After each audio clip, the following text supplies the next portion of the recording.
আসসালামু আলাইকুম, কেমন আছেন সবাই? আশা করি ভালো আছেন। তো দেখেন এখন বাজে দুপুর ২টা। আমার রান্নাবান্না সব শেষ। এখন দেখেন বাসায় মাছ কিনে পাঠিয়েছে। এখন কি করব? তো দেখেন অনেক বড় বড় রুই মাছ, একবারে বিলের টাটকা। সম্ভবত মাছগুলো কোচ দিয়ে কেউ ধরে এনেছিল। দেখেন কোচের দাগ আছে গায়ে। মাছগুলো কিন্তু বড় মাছটা তো ২ কেজির উপরে প্রায়।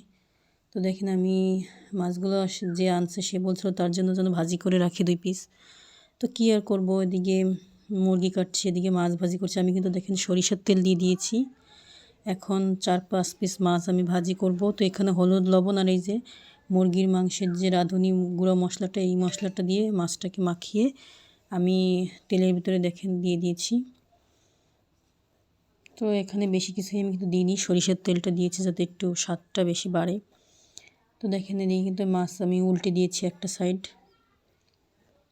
আর এদিকে কিন্তু আমি মুরগি কাটছি, লাল মুরগি। এদিকে রান্না করেছি চিংড়ি মাছ দিয়ে পুঁই শাক, আরও রান্না করেছি ডিম দিয়ে লাউ ভাজি।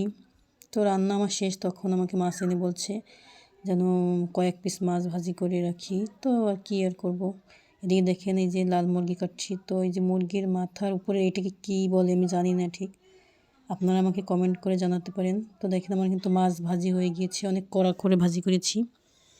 টাটকা মাছ আসলে ভাজি খেতে ভালোই লাগে, কিন্তু কি করব, ব্যস্ত অনেক, তাই আর বেশি কিছু করতে পারলাম না। তো আমার মাছগুলো ভাজা হয়ে গিয়েছে, মুটে ফেলেছি। এখন এখানে কিছু পেঁয়াজ কুচি আর কাঁচামরিচ কুচি দিয়ে দিয়েছি। এখন এখানে দেবো পরিমাণ মতো হলুদ আর লবণ দিয়ে ভাজি করে যেখানে আমি উঠিয়ে ফেলেছি। আমার রুই মাছের দো পেঁয়াজি কিন্তু হয়ে গিয়েছে। আপনাদের কাছে কেমন লাগলো জানাবেন সবাই। আল্লাহ হাফেজ।